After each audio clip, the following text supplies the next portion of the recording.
여러분 안녕하십니까? 뉴스덕의 벽입니다. 세계 곳곳에서 발생한 개벽 뉴스를 알려드립니다. 영화 제작의 판도가 인공지능으로 다시 쓰이고 있습니다. 인도 발리우드에서는 AI로 만든 영화가 제작비를 대폭 줄이며 새로운 흥행 공식을 만들어내고 있는데요. 심지어 존재하지 않는 배우가 광고 모델로 발탁되는 일까지 벌어지고 있습니다. AI가 영화 산업의 미래를 바꾸고 있습니다. 김기정 기자가 전해드립니다.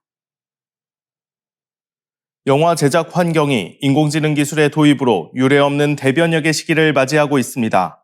세계 최대 영화 생산국 중 하나인 인도의 발리우드가 그 변화의 중심에 서 있습니다. 지난해 5월 인도에서 개봉한 영화 나이샤는 영화계에 신선한 충격을 던져주었습니다. 비벡 안찰리아 감독이 연출한 이 75분 분량의 장편 영화는 기획 단계부터 챗 GPT를 활용했으며 전체 장면의 무려 95%를 이미지 생성 AI인 미드저니를 통해 구현해냈습니다. 놀라운 점은 제작비입니다. 기존 발리우드 영화 제작비의 단 15% 수준으로 이 모든 과정이 가능했습니다. 심지어 AI로 생성된 여주인공은 실존 인물이 아님에도 불구하고 현지 유명 주얼리 브랜드의 광고 모델로 발탁되며 가상인간 스타의 탄생을 알렸습니다. 이처럼 인도에서 AI는 단순한 도구를 넘어 신예의 슈퍼스타로 부상하고 있습니다.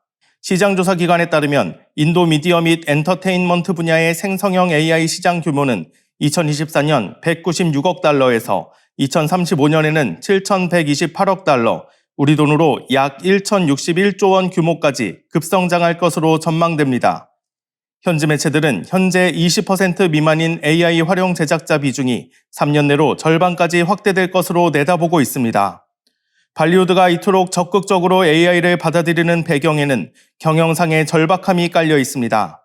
인도는 한 해 2,000편 이상의 영화를 쏟아내는 다작 시장이지만 최근 온라인 동영상 서비스인 OTT의 확산으로 극장 관객 수가 급감했습니다. 2019년 10억 명을 넘겼던 관객 수는 지난해 8억 명대로 내려앉았습니다. 제작사들은 수익성을 개선하고 흥행 리스크를 줄이기 위한 돌파구로 AI를 선택한 것입니다. 특히 신화나 판타지 장르의 경우 AI를 활용하면 제작비는 5분의 1, 제작 기간은 4분의 1로 단축할 수 있다는 분석이 나옵니다. 실제로 힌두교 신들을 주인공으로 하는 대규모 신화 프로젝트들이 현재 AI 기술을 통해 제작되고 있습니다.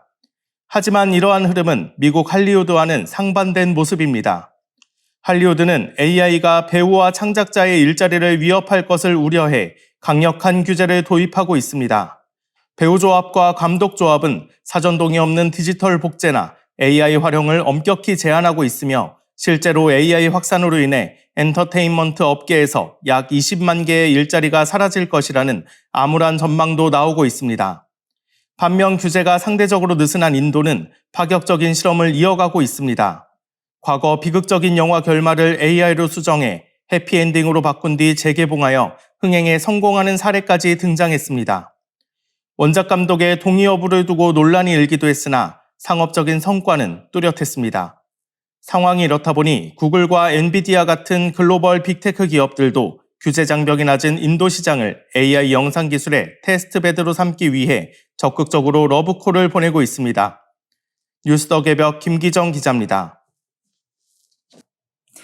도둑을 스스로 자수하게 만든 불상이 있습니다. 조선시대 금동 지장보살 좌상을 둘러싼 기묘한 이야기가 다시 주목받고 있는데요.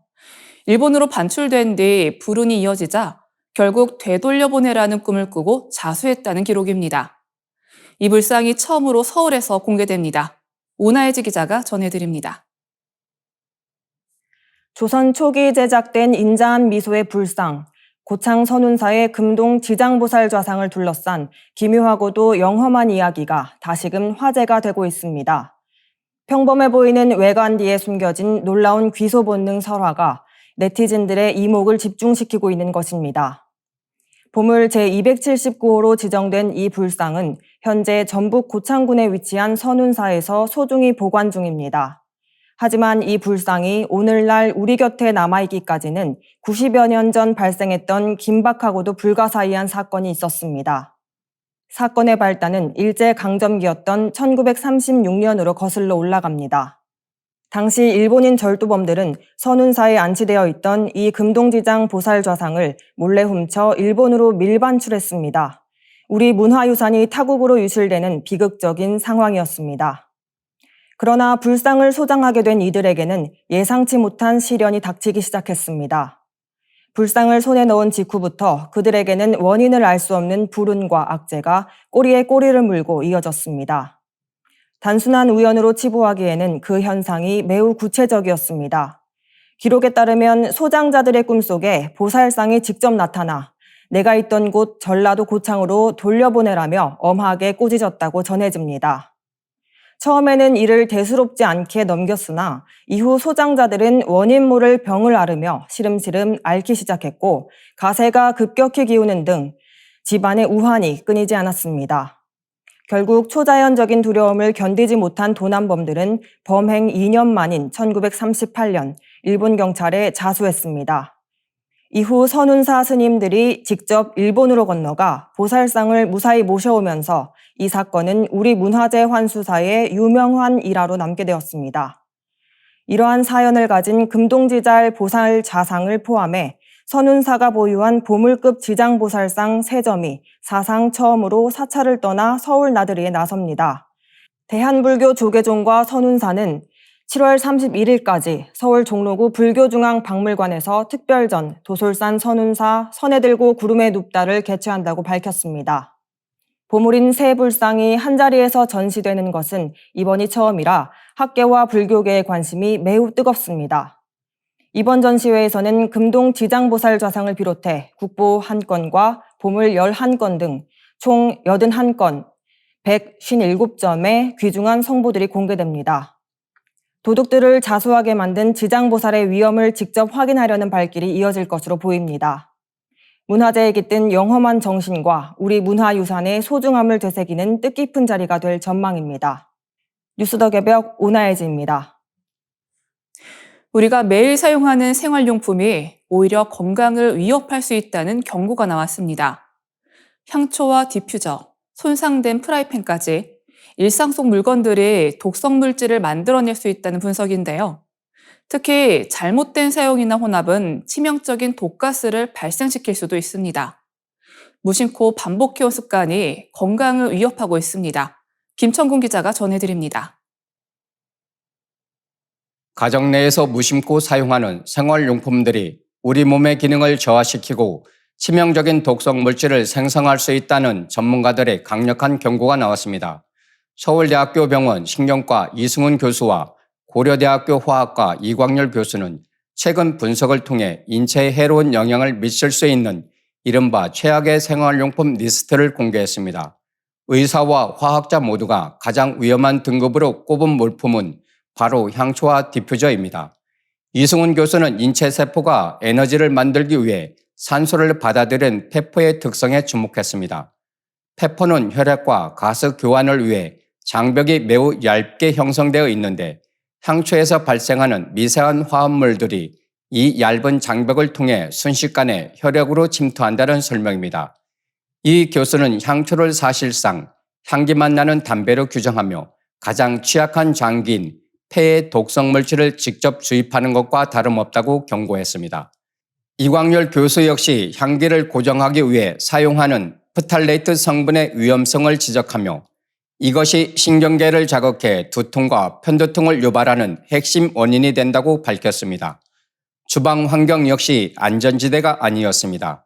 특히 손상된 코팅 프라이팬이 주요 위험물질로 지목되었습니다. 테플론 코팅은 고온에서 안정적이지만 빈 팬을 과도하게 가열하거나 표면에 흠집이 생길 경우 독성 증기를 내뿜게 됩니다. 이승훈 교수는 비흡연 여성의 폐암 원인 중 하나가 조리 과정에서 발생하는 독성 물질 흡입이라고 분석하며 조리 시 공조기 가동과 노후화된 팬의 즉각적인 폐기를 권고했습니다. 이광열 교수는 고온 가열이 필요한 조리에는 코팅팬 대신 스테인리스 팬을 사용하는 것이 안전하다고 조언했습니다. 플라스틱 도마와 비닐 랩 사용에도 주의가 요구됩니다. 마모된 플라스틱 도마에서 발생하는 미세 플라스틱은 이미 세포 수준의 실험을 통해 그 독성이 입증된 바 있습니다. 전문가들은 칼질로 인해 표면에 손상된 도마는 지체 없이 교체해야 한다고 강조했습니다. 또한 비닐랩의 경우 폴리카보네이트 재질은 열을 가할 때 환경 호르몬이 용출될 수 있으므로 상대적으로 안전한 폴리에틸렌 재질인지 확인하는 습관이 필요합니다. 두 전문가는 제품을 임의로 혼합해 사용하는 습관을 가장 경계해야 할 위험 요소로 꼽았습니다. 대표적으로 세정력을 높이기 위해 락스와 식초를 섞는 행위는 치명적인 염소 기체를 발생시킵니다. 이는 즉각적인 폐 손상과 기절을 유발할 수 있는 일종의 독가스와 같습니다. 이광열 교수는 물건을 용도에 맞지 않게 가열하거나 제품을 임의로 섞지 않는 것이 화학 사고를 막는 기본 원칙이라고 설명했습니다. 매년 5만 명이 넘는 학생들이 학교를 떠나고 있습니다. 학업 부적응과 정서 문제 등이 겹치며 학업 중단이 빠르게 늘고 있는데요. 한번 시작된 위기 상태는 다음 학년까지 이어질 가능성도 높은 것으로 나타났습니다. 사후 대응이 아닌 조기 개입의 필요성이 커지고 있습니다. 정나라 기자가 전해드립니다. 매년 5만 명이 넘는 학생들이 학교 현장을 떠나고 있습니다. 학업 부적응과 장기 결석 등으로 인한 학업 중단 현상이 심각한 수준에 이르면서 이제는 발생 후의 사후 처방이 아닌 조기 개입을 통한 근본적인 대책 마련이 시급하다는 목소리가 높습니다. 한국교육개발원이 발표한 연구 결과에 따르면 지난 2024년 학업을 중단한 학생은 총 5만 4,516명으로 집계됐습니다. 2020년 3만 2천 명 수준이었던 것과 비교해 불과 몇 년 사이에 급격히 증가한 수치입니다. 2022년 이후 매년 5만 명을 웃돌며 학업 중단 위기가 고착화되는 양상을 보이고 있습니다. 교육 전문가들은 위기 학생들의 가장 큰 특징으로 위험 요인의 누적성을 지목했습니다. 낮은 학업 열의와 학교 생활의 불만이 우울감이나 불안 같은 심리적 문제로 이어지고 이것이 다시 무단 결석이나 게임 과몰입 같은 행동 장애로 번지며 복합적인 위기 상황을 만든다는 분석입니다.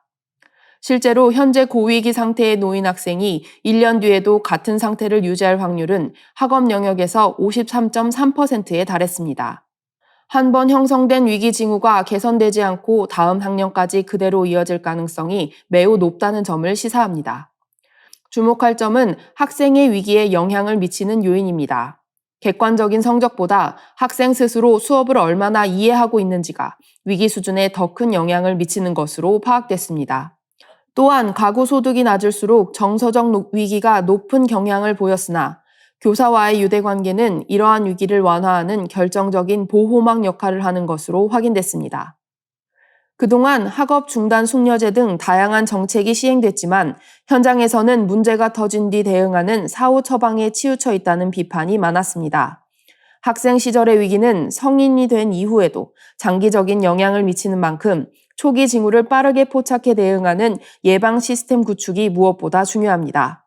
연구진은 복합 위기를 조기에 탐지할 수 있는 시스템을 마련하고 심리 검사를 고도화해야 한다고 제언했습니다. 가정과 학교, 지역사회가 협력하는 지원 체계를 강화해 학생들이 학교라는 울타리를 벗어나지 않도록 연속성 있는 회복 지원이 뒷받침되어야 할 것입니다. 뉴스 더 개벽 정나라입니다. 우리는 매일 쓰레기를 버리며 그것이 사라졌다고 믿습니다. 하지만 전문가들은 이 순간이 가장 큰 착각이라고 지적하는데요. 도시 밖으로 밀려난 쓰레기는 여전히 어딘가에서 존재하며 또 다른 문제를 만들어내고 있습니다. 버린다는 행위의 의미를 다시 생각해야 할 때입니다. 유진호 기자가 전해드립니다. 우리는 매일 아침 눈을 뜨자마자 무언가를 소비하고 그 결과물로 쓰레기를 남깁니다. 서울대학교 조경학과 배정한 교수의 분석에 따르면 현재 대한민국 국민 1명이 1년 동안 배출하는 생활 폐기물은 약 460kg에 달합니다. 하루 평균 1kg 이상의 욕망의 흔적이 우리 손을 떠나고 있는 셈입니다. 우리는 흔히 택배 상자의 테이프를 뜯고 플라스틱 용기를 세척해 분리배출함에 넣는 행위를 환경보호를 위한 숭고한 의식처럼 치러냅니다. 양손 가득 쓰레기를 들고 현관문을 나서는 순간 집안을 가득 채웠던 번잡함에서 벗어나는 묘한 해방감을 느끼기도 합니다. 하지만 배 교수는 이 지점에서 우리가 중요한 착각에 빠져 있다고 지적합니다. 분리배출함에 쓰레기를 던져넣는 그 찰나의 순간 우리는 그것이 세상에서 영원히 사라졌다고 믿어버리는 마법 같은 단절을 경험한다는 것입니다. 현대도시는 쓰레기를 철저히 보이지 않게 만드는 시스템 위에 설계되어 있습니다. 새벽 시간, 우리가 잠든 사이 도시의 배설물들은 외곽의 적환장으로 다시 매립지와 소각장으로 은밀하게 이송됩니다. 아름다운 도시 경관과 쾌적한 환경은 쓰레기가 사라진 결과가 아니라 단지 우리의 시야 밖으로 유배된 결과일 뿐입니다. 역사적으로 보면 쓰레기가 항상 이토록 단절된 존재는 아니었습니다. 근대 이전의 사회에서 폐기물은 가축의 먹이나 퇴비가 되어 다시 삶의 내부로 순환했습니다. 비록 악취와 오염이 곁에 있었지만 쓰레기는 감각적으로 가까운 존재였습니다. 그러나 산업화와 대량 소비 시대가 도래하며 쓰레기는 제거해야 할 위험이자 격리 대상으로 제정이 되었습니다. 쓰레기를 치우는 행위는 단순히 청결을 유지하는 것을 넘어 내부에 속하는 것과 외부로 밀어내야 할 것을 구분하는 일종의 공간 정치가 된 것입니다. 서울의 난지도 매립지가 하늘공원으로 변신한 것은 이러한 공간적 재배치의 상징적인 사례입니다. 겉보기에는 낭만적인 공원이지만 그 지표면 아래에는 여전히 거대한 욕망의 찌꺼기들이 끓고 있습니다. 우리는 분리배출이라는 국가적 절차를 수행하며 도덕적 안도감을 느끼지만 정작 그 쓰레기가 도달할 종착지와 그 과정에서 발생하는 사회적 갈등에 대해서는 철저히 무관심합니다. 전문가들은 이를 두고 쓰레기 기억상실증 혹은 망각의 인프라라고 진단합니다. 이제는 정교한 처리 기술보다 쓰레기를 바라보는 새로운 감각이 필요한 시점입니다. 덴마크 코펜하겐의 아마게르 바케는 소각장 지붕에 스키 슬로프를 만들어 쓰레기 처리 시설을 도시의 일상 안으로 당당히 끌어들였습니다. 폐기의 공간을 도시 뒤편으로 숨기지 않고 시민들과 공유하려는 시도입니다. 내 손을 떠난 쓰레기는 유령처럼 소멸하는 것이 아니라 지구 어딘가에서 누군가의 삶과 반드시 연결됩니다. 배정한 교수는 쓰레기의 흐름을 끝까지 응시하고 폐기의 책임을 우리 삶의 지도 안으로 정직하게 가져오는 태도가 그 어느 때보다 절실하다고 지적합니다. 일본 도호쿠 지역 해상에서 발생한 강력한 지진과 쓰나미 경보로 인해 열도 전역에 긴장감이 고조되고 있습니다. 이번 지진은 과거 대참사의 전조 현상과 유사하다는 분석이 나오면서 추가 대지진에 대한 공포가 확산하고 있습니다. 지난 4월 20일 오후 4시 53분경 일본 혼슈 동북부 산리쿠 앞바다 약 100km 지점에서 규모 7.4의 강진이 발생했습니다. 일본 기상청은 진원의 깊이를 약 10km로 분석했으며 지진 발생 직후 홋카이도 태평양 연안과 이와테 현 등지에 쓰나미 경보를 즉각 발령했습니다. 이번 진동은 진앙에서 400km 이상 떨어진 도쿄 도심에서도 고층 건물의 전등이 크게 흔들릴 정도로 강력하게 감지됐습니다. 재난 현장의 긴박함은 방송을 통해서도 고스란히 전달됐습니다. 일본 공영방송 NHK는 정규 방송 도중 긴급 지진 속보를 타전하며 화면에 쓰나미, 대피라는 문구를 띄웠습니다. 진행자들은 평소에 웃음기를 거두고 차분하면서도 단호한 어조로 주민들에게 고지대 대피를 권고했습니다.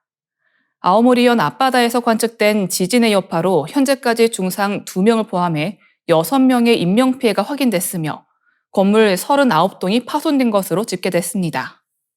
문제는 이번 지진이 끝이 아닐 수 있다는 점입니다. 전문가들은 이번 지진이 발생한 산리쿠 해역이 지난 30년간 에너지를 축적해온 지점이라는 점에 주목하고 있습니다. 특히 1968년 규모 7.9의 강진으로 큰 피해를 줬던 도카치 해역 지진과 진원이 인접해 있어 향후 규모 8 이상의 후발 지진이 발생할 가능성이 제기됐습니다. 일본 정부는 북동부 7개 도현에 최고 수준의 경계태세를 당부했습니다. 국내에서도 지진 전조 현상에 대한 우려가 나오고 있습니다.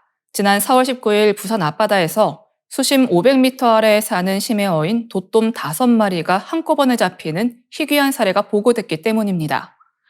일각에서는 지각 변동으로 인해 심해어가 수면 위로 올라온 것이 아니냐는 추측이 제기됐으나 국립수산과학원 측은 심해어 출현과 지진의 상관관계는 과학적으로 입증된 바가 없다며 기후변화에 따른 생태계 변화 가능성에 무게를 뒀습니다. 한편 재난의 혼란을 틈탄 허위 정보 확산도 심각한 사회적 문제로 부상했습니다.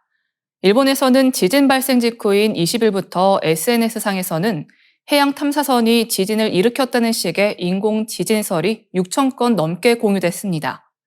일본 기상청과 전문가들은 날짜와 장소를 특정하는 지진 예측은 현재 과학기술로는 불가능하며 이러한 유언비어는 명백한 사기 행위라고 경고하며 공공기관의 공식 정보를 신뢰해달라고 거듭 강조했습니다.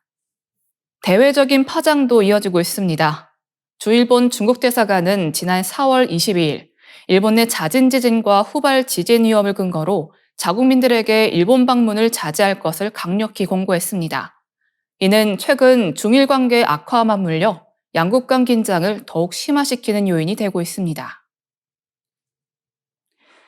이상으로 뉴스 더 개벽 마치겠습니다. 시청해주셔서 감사합니다.